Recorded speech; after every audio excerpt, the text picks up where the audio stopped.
नमस्कार दोस्तों, मेरा नाम है शिवम गुप्ता। आप देख रहे हो इंजीनियर्स अड्डा और आज मैं यहाँ पर लेकर के हूँ आप लोगों के लिए हरियाणा स्टाफ सिलेक्शन कमीशन की तरफ से जो यहाँ पर एक ऑफिशियल अपडेट, एक बिग अपडेट आई है उसके बारे में। और आज मैं इस सेशन में जो डिस्कस करने वाला हूँ वो डिस्कस करने वाला हूँ मैं हरियाणा स्टाफ सिलेक्शन कमीशन के रिक्रूटमेंट की जो यहाँ पर होने वाला है। और इस सेशन में जो हम डिस्कस करने वाले हैं वो पॉइंट्स मैंने पहले ही लिख दिए हैं, so that overview of the examination, important dates क्या होने वाली है, नंबर ऑफ वैकेंसीज कितनी आई हुई है, एग्जाम का पैटर्न क्या होगा, एग्जाम का सिलेबस क्या होगा, एलिजिबिलिटी क्राइटेरिया क्या होगा, साथ में मैं देखूं तो इसके लिए मैं अप्लाई कैसे कर सकता हूं, इसकी एग्जाम फी क्या होगी और किस तरीके से मुझे इसकी तैयारी करनी है सो दैट मैं अपने सिलेक्शन को पक्का कर पाऊं।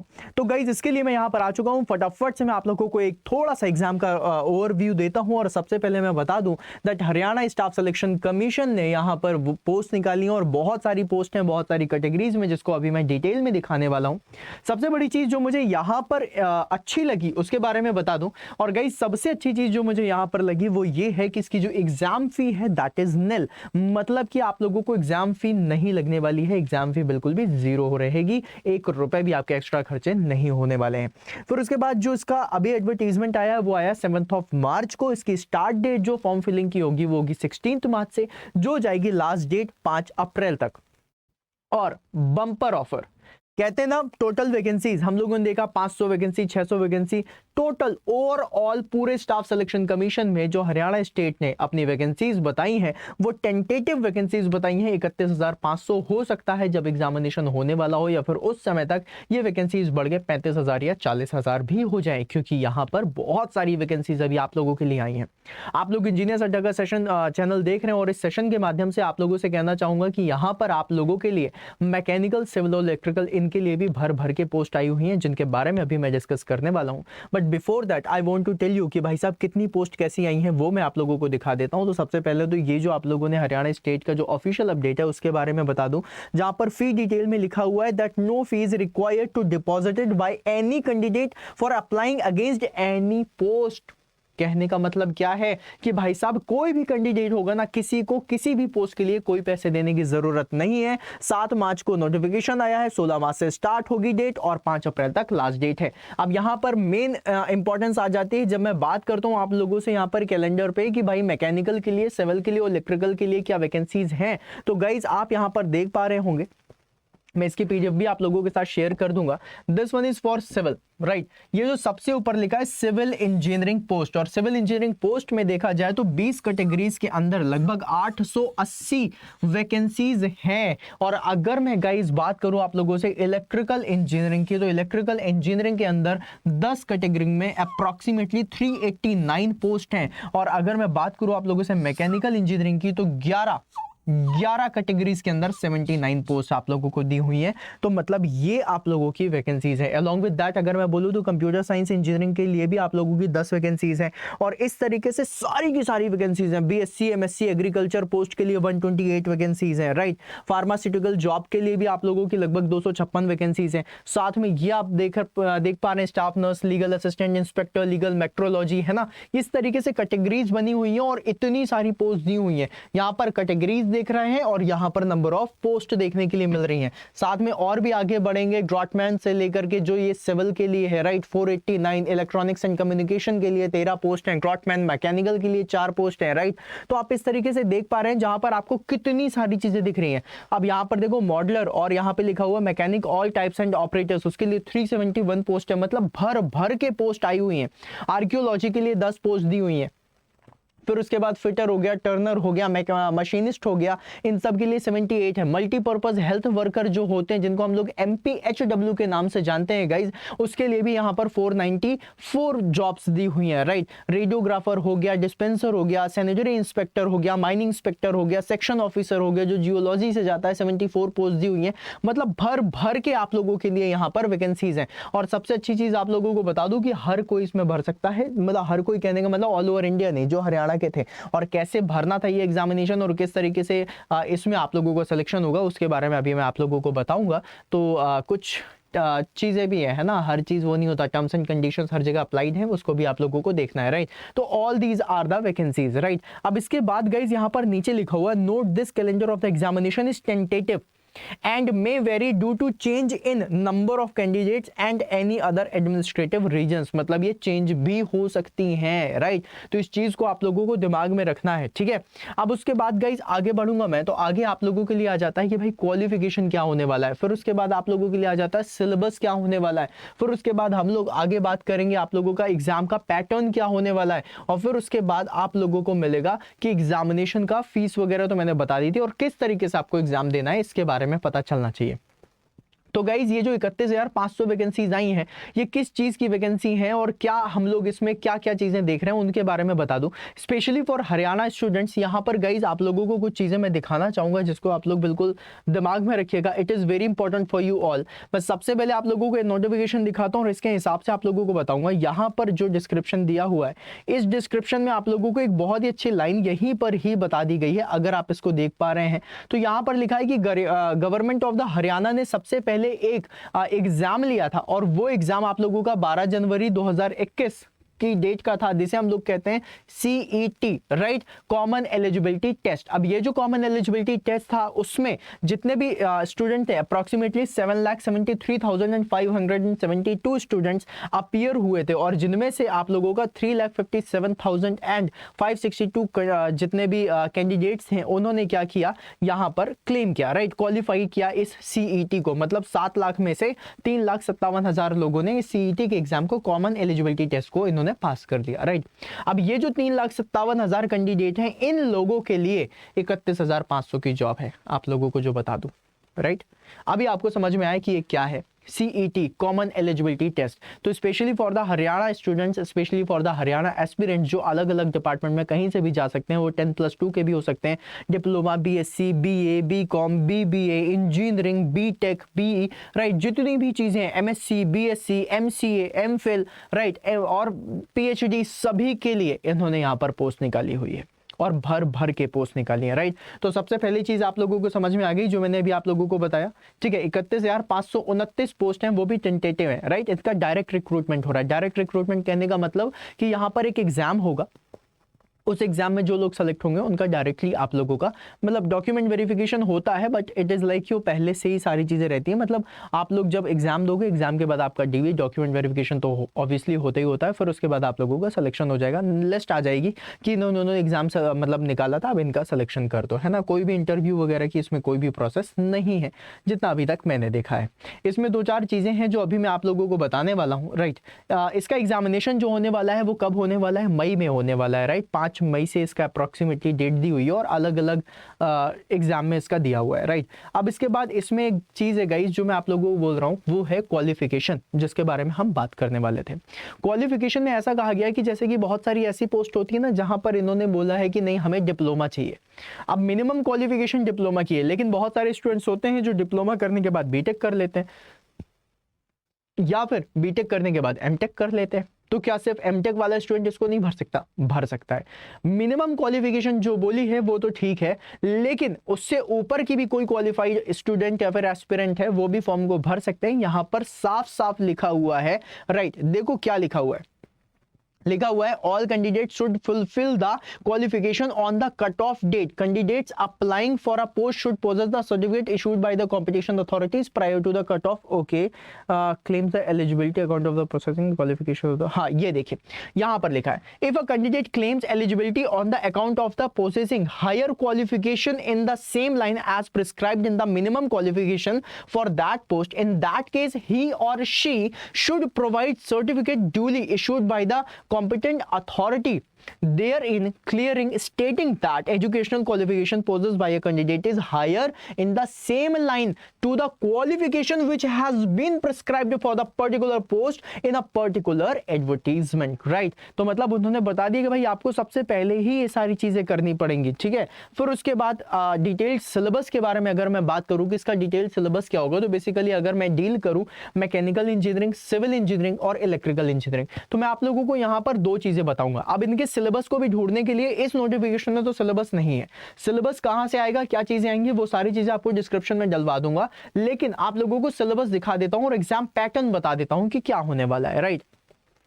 ओके तो गाइज फटाफट से आप लोगों को एग्जाम पैटर्न वगैरह बता देता हूं सो दैट आप लोगों के लिए चीजें क्लियर हो जाए। अगर मैं एग्जाम पैटर्न के बारे में बात करूं तो गाइज यहां पर एग्जाम पैटर्न में बहुत ही सिंपल सी चीजें होने वाली हैं, और वो चीज क्या है कि भाई साहब आप लोगों के 100 क्वेश्चंस पूछने वाले हैं वो लोग, राइट 100 क्वेश्चंस पूछने वाले हैं। अब वो 100 क्वेश्चन में आप लोगों से कितनी सारी चीजें आएंगी वो भी मैं आपको बताऊंगा, लेकिन 100 क्वेश्चन में भी आप लोगों को कुछ चीजें हैं जो जान करके रखनी है, राइट। पहले मैं आपको एग्जाम पैटर्न का तरीका बता देता हूं, सब्जेक्ट कैसे आएंगे, क्या क्या चीजें होंगी वो अभी मैं आपको क्लियर कर दूंगा। 100 क्वेश्चन के लिए गाइज आप लोगों को जो टाइम दिया जा रहा है वो कितना दिया जा रहा है, 100 मिनट्स का, राइट कितना टाइम दिया जा रहा है, 100 मिनट्स का। लेकिन यहां पर HSSC ने कुछ अच्छी चीजें करी हैं जिसके बारे में आप लोगों को बता दूं, जिसमें आप लोगों को थोड़ा सा अच्छा भी लगेगा जान करके। सबसे पहली चीज जो इन्होंने करी है that there will be no negative marking, मतलब वहां पर आप लोगों का कोई भी नेगेटिव मार्किंग नहीं होने वाली है, राइट। लेकिन अब नेगेटिव मार्किंग नहीं है लेकिन फिर भी आपके नंबर कटेंगे, अब जानो कैसे, राइट। गाइज यहां पर इन्होंने क्या किया है, यहां पर इन्होंने 2 कैटेगरी में अपने एग्जाम को तोड़ दिया है। पहली कैटेगरी बनाई है 97.75 की और एक बनाई है 2.25 की, राइट ये जो 97.75 आप लोगों ने जो देखा है ये एक्चुअली में क्या है, ये आप लोगों का एग्जाम का, जो आप लोग जिस भी एग्जाम की प्रिपरेशन कर रहे हो, सिविल से हो, मैकेनिकल से हो, इलेक्ट्रिकल से हो, जो आपसे पूछा जाएगा उसके लिए है। और ये जो 2.25% बनाया गया है ये बनाया गया है आप लोगों के क्या बोलते हैं एक्सपीरियंस, या फिर जैसे कि कोई बैकवर्ड क्लास से है, या फिर किसी ने EWS बनाया है, या फिर कोई चैलेंजेस है, या फिर उनके पास कोई एक्सपीरियंस है, या फिर उनके पास कोई जैसे कि स्पोर्ट्स कोटे से है, कोई मतलब कोई ऐसा एक्सपीरियंस दिया हुआ है, या फिर कोई है इस तरीके से। जितने भी उन्होंने कैटेगरीज बनाई हैं जो एक्सपीरियंस को काउंट करेंगे, कोटाज को काउंट करेंगे, मतलब स्पोर्ट कोटा हो गया, या फिर कोई फिजिकल डिसेबिलिटी है, या फिर कुछ भी है, उन सभी के लिए उन्होंने बनाया। जैसे कि वो नहीं होता है कि हम लोगों को इतने % की छूट मिल जाएगी, ये हो जाएगा है ना, जब हम एग्जाम देने जाते हैं, वो ये जो छूट है वो सारी की सारी छूट 2.25% में आने वाली है आपकी, राइट। अब ये रहा कि भाई साहब 97.75 मार्क्स मैक्सिमम है जो आपको मिलेंगे।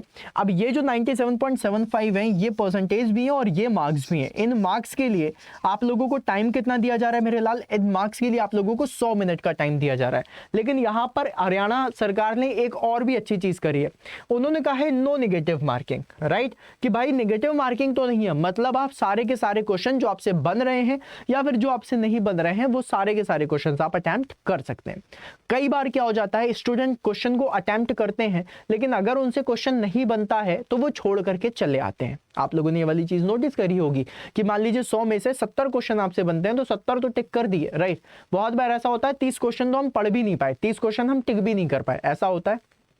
बस यही गलती आपको नहीं करनी है। यहां पर गाइज आप लोगों को एग्जामिनेशन में ABCD ये 4 ऑप्शन तो मिलेंगे ही, जिनमें से एक कोई करेक्ट आंसर होगा इसका, राइट। लेकिन एक स्पेशल आप लोगों को ऑप्शन दिया जा रहा है यहां पर, और उस ऑप्शन का नाम है E ऑप्शन। और E ऑप्शन का मतलब क्या है मुझे नहीं पता है, मुझसे मत पूछो ना, राइट। मतलब क्या है मुझे नहीं पता, राइट इसका कहने का मतलब क्या है कि अगर आप लोगों को कोई भी ABCD में से कोई भी ऑप्शन आपसे नहीं बन रहा है, ठीक है, और अगर नहीं बन रहा है उसके बाद आप लोगों ने देखा कि चलो इसको बाद में ही सर्च करके देखता हूं इसमें से आंसर क्या लगाना, उन्होंने क्या किया है ई ऑप्शन भी दे दिया, दैट मुझे नहीं पता।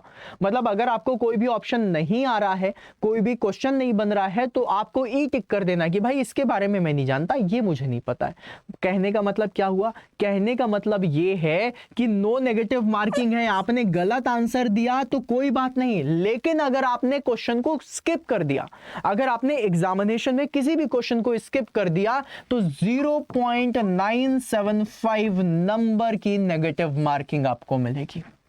कहने का मतलब समझे आप, कहने का मतलब है क्वेश्चन स्किप नहीं कर सकते, 100 के 100 क्वेश्चन है वो आप लोगों को करने पड़ेंगे। राइट अब आपने बोला कि सर जी अब इसमें तो मान लीजिए 10 क्वेश्चन है, 10 क्वेश्चन है, 20 क्वेश्चन है जिसमें मुझे नहीं पता लिखना है, तो फिर तो 100 मिनट के टाइम में तो मैं सिर्फ क्वेश्चन ही सॉल्व करूंगा ना, ये ई वाला तो आपने एक्स्ट्रा दे दिया। तो हरियाणा सरकार ने कहा कोई बात नहीं, इस ई वाले ऑप्शन को भरने के लिए हम आपको 5 मिनट का एक्स्ट्रा टाइम देते हैं। कहने का मतलब क्या हो गया मेरे लाल कि यहां पर अब आपका पेपर 100 मिनट का नहीं है, अब आपका पेपर 105 मिनट का होगा। वो जो 5 मिनट आप लोगों को मिलेंगे वो एक्स्ट्रा मिलने वाले हैं। ठीक है, इन 105 मिनट में आपको कितने क्वेश्चन सॉल्व करने हैं? 100 क्वेश्चंस को सॉल्व करना है। क्या ये वाली बात क्लियर हुई? It is very important to understand. जो मैं कहना चाह रहा हूं कि किसी भी क्वेश्चन में नेगेटिव मार्किंग नहीं है, लेकिन अगर आप क्वेश्चन को स्किप करके आओगे, लेकिन अगर आप फॉर्म में स्किप करते हो तो शायद आप लोगों के मार्क्स कटेंगे। राइट, तो स्किप नहीं करना है। नहीं आ रहा है लिख दो, मुझे नहीं पता है, लेकिन लिखना जरूर पड़ेगा। ये वाली बात आपको दिमाग में रखनी है। अब इसमें से एक और भी बहुत इंपॉर्टेंट बात, जब मैंने नोटिफिकेशन को पढ़ा पूरा का पूरा तो मुझे पता चला कि भाई साहब यहां पर कंप्यूटर बेस्ड टेस्ट नहीं होगा, यहां पर आप लोगों का ऑफलाइन टेस्ट होने वाला है। ऑफलाइन टेस्ट होगा, ओएमआर शीट मिलेगी जिसको आप लोगों को भरना पड़ेगा। राइट, बचपन में जो बहुत टाइम के पहले ओएमआर शीट पे हम लोग फॉर्म भरते थे, एग्जैक्ट उसी तरीके से बॉल पॉइंट पेन लेकर के जाना और इस तरह गोला बनाते हुए फॉर्म को भरना है। राइट, इस चीज को याद रखिएगा, ऑफलाइन टेस्ट होने वाला है, किसी भी क्वेश्चन को नहीं छोड़ना है। अगर क्वेश्चन नहीं बन रहा है तो मुझे नहीं पता है पर टिक कर देना है, लेकिन क्वेश्चन को नहीं छोड़ना है। स्किप करोगे क्वेश्चन तो नेगेटिव मार्किंग है, स्किप नहीं किया, गलत भी आंसर दे दिया तो भी नेगेटिव मार्किंग नहीं होगी। ये इन्होंने बनाया है इस बार का टेस्ट का थोड़ा सा प्रोसीजर चेंज करके, एक नया फील, जो आई थिंक आप लोगों को समझ में आ गया होगा। अब देखो गाइज, अब बात कर लेते हैं हम लोग एग्जाम पैटर्न। तो मैंने आपको बताया एग्जाम में कितने क्वेश्चन, कैसे क्वेश्चंस आने वाले हैं और किस तरीके से आप उनको देखेंगे उसके बारे में बता दूं। सबसे पहले मैं चलता हूं मैकेनिकल इंजीनियरिंग पर। तो देखो गाइज, मैकेनिकल इंजीनियरिंग में 3 तरीके का पेपर आपका होने वाला है, जिसको 3 पार्ट में तोड़ा गया है, 20%, 10% एंड 70%। जो 20% आप लोगों का पेपर होने वाला है वो आएगा आपका जीके से, दैट इज जनरल अवेयरनेस हो गया। राइट, साथ में मैथमेटिक्स हो गया, रीजनिंग हो गया, साइंस हो गया, हिस्ट्री हो गया, हिस्ट्री और जो हरियाणा की हिस्ट्री है उसके बारे में जरूर ध्यान में रखना। करंट अफेयर्स हो गया, literature, geography, civics, environment, culture. इससे कितने क्वेश्चन आने वाले हैं? 20 क्वेश्चन आने वाले हैं। हर क्वेश्चन में आप लोगों को जो मार्क्स मिलने वाले हैं 0.975 मिलेंगे। Right, okay. फिर उसके बाद computer terminology, fundamentals, word software, excel software, power point और आपका internet, web browsing, communication, emails, downloading, uploading data, website, इनसे आपके 10 क्वेश्चन आने वाले हैं और बाकी 70 क्वेश्चन आपके सब्जेक्ट से रिलेटेड आने वाले हैं। तो सब्जेक्ट से आप लोगों का ये हो गया। अब इसका जो सिलेबस है इसमें अगर देखा जाए तो उन्होंने 7-8 पॉइंट दे दिए, बेसिकली 7-8 चैप्टर्स दिए हुए हैं। जैसे सॉम में आपसे स्ट्रेस स्ट्रेन हो गया, रेजिलियंस हो गया, moment of inertia, bending moment, shear force diagram, bending stresses, columns, torsion, spring, ये दिया हुआ है। राइट, फिर उसके बाद थर्मोडायनेमिक्स दे दिया। फिर उसके बाद basics of electrical and electronics engineering, ये भी आप लोगों का किस में दिया हुआ है मेरे लाल? मैकेनिकल वाले में दिया हुआ है। इस चीज को याद रखिएगा। राइट, देख लीजिए यहां पर लिखा हुआ है मैकेनिकल इंजीनियरिंग जॉब्स। राइट, अब यहां पर देखो लेवल क्या है, matric plus diploma in mechanical engineering, मतलब डिप्लोमा इन मैकेनिकल इंजीनियरिंग के लेवल का आने वाला है, मतलब एसएससी जेईई के लेवल का आने वाला है। अलोंग विद दैट आप लोगों को यह बता दूं कि अगर आप लोगों की हायर एजुकेशन है उसके बाद भी आप यहां पर फॉर्म भर सकते हैं, बस आपको सर्टिफिकेट देना पड़ेगा। ठीक है, फिर उसके बाद आपका है workshop technology. Workshop technology is nothing but it is just a production engineering, ये आपका प्रोडक्शन इंजीनियरिंग है। फिर उसके बाद materials and metrology, material science जो आप लोगों ने पढ़ा हुआ है वही है, और इसमें गाइस हीट ट्रीटमेंट से लेकर के हर चीजें जो मटेरियल साइंस में आपने पढ़ी है। फिर उसके बाद हाइड्रोलिक्स एंड हाइड्रोलिक मशीन्स, यहां पर देखो फ्लूइड मैकेनिक्स का कोई भी जिक्र नहीं है, लेकिन फ्लूइड मैकेनिक्स सब कुछ बताया। Introduction, pressure and its measurement, fluid mechanics का पार्ट है। Flow of the fluids, flow through pipes, then flow through orifice, hydraulic machines, water turbines and pumps. Right, तो एफएम और हाइड्रोलिक्स आ गया। फिर आईसी इंजन आ गया, मशीन डिजाइन एंड ड्राइंग आ गया, theory of machine, refrigeration. Right, अब रेफ्रिजरेशन के बाद यहां पर एयर कंडीशनिंग आ गई और फिर उसके बाद आप लोगों का आ जाता है एनवायरमेंटल एजुकेशन। अब एनवायरमेंटल एजुकेशन में आप लोगों का ये जो पॉइंट दिया हुआ है जिसको आप देख पा रहे हैं, environmental education is nothing but it is just the part जो आप लोगों का इंजीनियरिंग सर्विसेज से ऐड किया गया है, क्योंकि उसमें एनवायरमेंटल एजुकेशन आती है।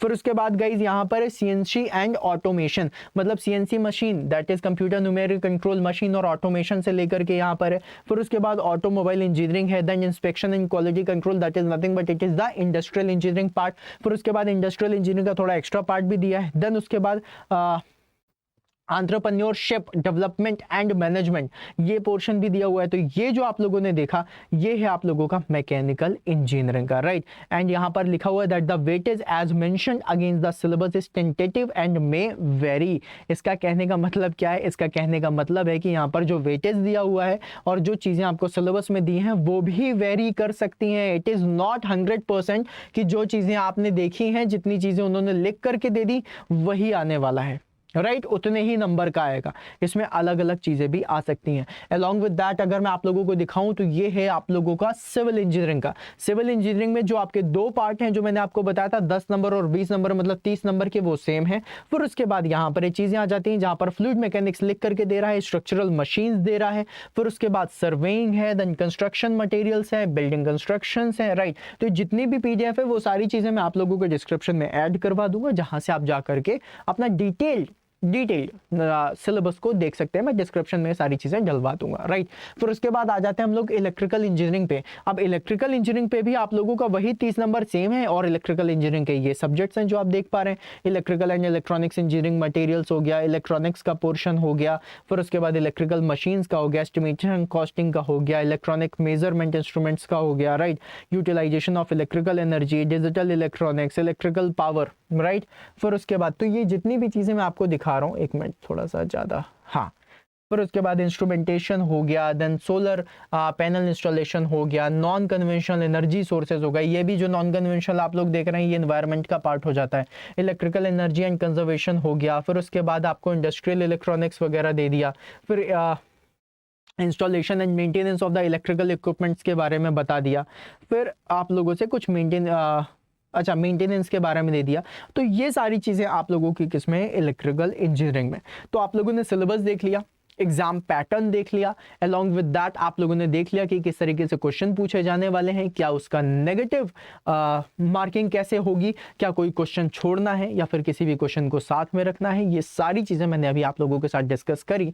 आई होप आप लोगों को ये चीज़ बहुत अच्छे से समझ में आ गई होगी कि जो आप लोगों की क्वालिफिकेशन है वो एग्जैक्टली आपको डिप्लोमा लेवल पे चाहिए। अगर आपने बीटेक करा है या फिर मास्टर्स करा है तो भी घबराने की जरूरत नहीं है, बस आपको वहाँ पर अपने सर्टिफिकेट्स देने पड़ेंगे, राइट, बताना पड़ेगा कि हाँ हम इसके लिए एलिजिबल हैं। फिर उसके बाद गाइस यहाँ पर अगर मैं आप लोगों को डिफरेंट कैटेगरीज में बताऊं तो बहुत सारी पोस्ट आई हुई हैं, बहुत ज़्यादा। तो हरियाणा के जितने भी एस्पिरेंट्स हैं, जितने भी लोग तैयारी कर रहे हैं, उन सभी के लिए एक बम्पर ऑफर है। मेरे भाई, मेरे साथी, मेरे दोस्त, मेरे यार, इसको जाने मत देना। तगड़ी मेहनत करना और तगड़ी मेहनत के साथ आप लोग यहाँ पर सिलेक्शन ले सकते हैं। अब गाइस पॉइंट ये आ जाता है कि हम तैयारी कैसे करें। देखो गाइस, अगर आप लोगों ने इंजीनियरिंग महापैक लिया हुआ है तो अच्छी बात है, आप उसी से तैयारी कर सकते हो। कुछ भी एक्स्ट्रा आप लोगों को खर्चे करने की ज़रूरत नहीं है, कुछ भी मेहनत करने की ज़रूरत नहीं है। लेकिन अगर आप लोगों ने इंजीनियरिंग का महापैक नहीं लिया हुआ है देन आई विल सजेस्ट कि महापैक ज़रूर ले लेना, क्योंकि उसमें आप लोगों का पूरा सिलेबस कवर हो जाएगा। उसमें आपको हर एक चीज़ बिल्कुल डिटेल्ड वे में मिल जाएगी, जिसकी तैयारी आप कर सकते हैं। वीडियो कोर्सेज, लाइव कोर्सेज सब कुछ अवेलेबल है, तो आप जा करके ले सकते हैं। मैं आप लोगों को बता देता हूं कैसे आप लोगों को लेना है, एक बार बस देख लो गाइज। यहां पर अड्डा 24/7 ओपन करना। अड्डा 24/7 ओपन करने के बाद ही आपको आपकी वेबसाइट मिल जाएगी। यहां पर आप ऑल कोर्सेज के अंदर जाओगे, यहां पर देखो लिखा हुआ है जेई और एई एग्जाम्स। ये जो जेई एई एग्जाम्स है ये होते हैं आप लोगों के इंजीनियरिंग लेवल पे, डिप्लोमा और इन सब को लेकर के, राइट। तो आप यहां पर जाकर के जैसे ही आप इसमें क्लिक करोगे इंजीनियरिंग महापैक में, तो गाइज यहां पर आप लोगों को सिविल इंजीनियरिंग, इलेक्ट्रिकल इंजीनियरिंग और मैकेनिकल इंजीनियरिंग ये तीनों मिल जाते हैं। आप तीनों में से किसी को भी ओपन कर सकते हैं। फॉर एग्जांपल मान लो मैंने सिविल इंजीनियरिंग को ओपन कर दिया। अब सिविल इंजीनियरिंग पे ये बैच आप लोगों को 14,499 का दिखता है। मैं आपको यहाँ पर एक कोड बताता हूँ, इस कोड को बहुत ध्यान से याद रखिएगा क्योंकि इससे आपको मैक्सिमम डिस्काउंट मिलेगा। जैसे कि फॉर एग्जांपल मान लो यहाँ पर जो डिस्क्राइब्ड कोड है, अगर मैं उसमें लगाता हूँ तो ये बैच आपको 12,324 का पड़ता है। बट अगर मैं आपको यहाँ पर कोड भी बता देता हूँ जिससे आप लोगों का डिस्काउंट मैक्सिमम हो सके, और वो कोड है Y166। क्या है? Y166। और इसको जाकर के अप्लाई कर देना। जैसे आप यहाँ पर अप्लाई करोगे ये बैच आपका 3,300 रुपीज़ का पड़ जाता है, राइट। और इसमें आप लोगों की तैयारी बहुत अच्छी होगी। देखो एक पड़ाव निकाल लिया है और दूसरे पड़ाव के लिए अगर आप लोग लगे हुए हो तो फिर उसमें थोड़ा सा भी ढील मत बरतना। मेहनत करो, अच्छी मेहनत करो और selection low, that will be nice, right. तो आई होप मैंने आप लोगों को सारी इन्फॉर्मेशन इसके बारे में बता दिया है। इसके अलावा अगर आप लोगों के पास कोई भी डाउट हो, कोई भी क्वेश्चन हो या फिर कुछ भी चीज़ आप पूछना चाह रहे हो तो मुझे कमेंट बॉक्स में ज़रूर बता देना। विद इन 24 आवर्स मैं कोशिश करूंगा कि खुद से ही आपको वहाँ पर रिप्लाई दे सकूँ। तो जाओ जा करके तैयारी करो और बहुत बहुत बधाइयाँ। और ये एग्जाम किसके लिए था? जिन्होंने CET that is common eligibility test pass किया हुआ है। तो चलिए गाइस, मिलते हैं फिर अपन नेक्स्ट सेशन में, तब तक के लिए बाय बाय।